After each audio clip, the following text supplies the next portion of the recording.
வணக்கம். உங்கள் நடிகர் ராம் சூர்யா. பேச வேணாம் தான் நினைச்சேன். இருந்தாலும் இவன் தொல்லை தாங்க முடியல.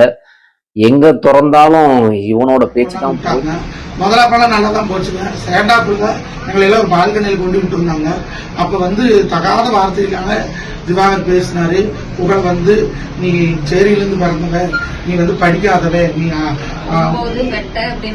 கண்டபடி பேசினாருங்க. அதனால அவருக்கு ஒருத்தருக்கு சண்டை ஆகி போச்சு.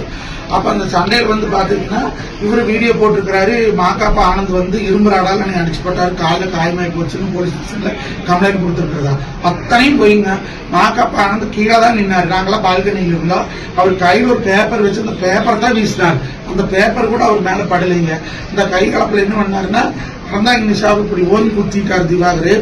அவளுக்கு இந்த இடத்துல தோல் அடிபட்டு போச்சு. அந்த சுனிதா புள்ள உள்ள விழுந்தது. அதை கையை பிடிச்சி பிராண்டி விட்டு கை பூரா ரத்தமாட்டா வர அளவுக்கு பிராண்டி விட்டுட்டாருங்க. அடிச்சது இவருதான், சண்டைக்கு வந்தது இவருதான், சண்டை வளர்த்துனது இவருதான். ஆனா இதுக்கும் அவருக்கு என்னமோ சம்பந்தம் இல்லாத மாதிரி அடிச்சுட்டாங்கன்னு சொல்றாங்க.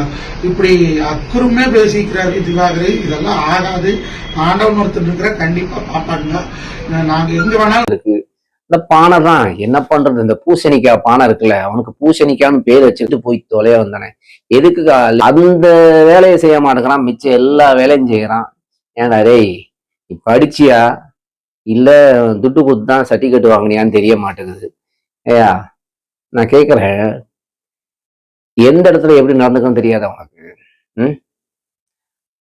ஏயா ஒரு லேடிஸ் கிட்ட எப்படி நடந்துக்கணும்? கை போட்டு நீ பேசுற அளவுக்கு என்னையா நீ பண்ணிட்டு அது இதுங்கிற கண்டென்ட்டுங்கிற. அறந்தாங்க நிசா யார் தெரியுமா? எங்க ஊருக்காரம்மா. அவங்களே போய் அவ்வளவு இது பண்ணியிருக்க வச்சு செய்வேன் தெரிஞ்சுக்கோன்னா. எங்க ஊருக்கார பொண்ணுங்கள நீங்க இது பண்றீங்க. அவள்தான் உனக்கு திவாகரே பழம் வெடிச்சு செதறும். இப்ப என்னன்னா வெயில் சீசனு, உன்னை வெட்டி செதச்சிடுவாங்க தெரிஞ்சுக்கினியா? நீ என்ன நினைச்சுக்கின்னு இருக்க நீ? மீடியால இஷ்டத்துக்கு பேசுவியா நீ?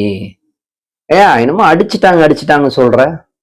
கம்பியால அடிச்சா நீ ஒரு டாக்டர் படிச்சு பட்டம் வாங்கினங்கிற. கம்பியால அடிச்சா என்னமோ எலியோ எறும்பு கடிச்ச மாதிரி இருக்கு. அதை வச்சுட்டு கம்பியால் அடிச்சாங்க அதால அடிச்சாங்கன்னு சொல்லியிருக்க. நீ நிஜமாவே பைத்தியக்காரனாயா?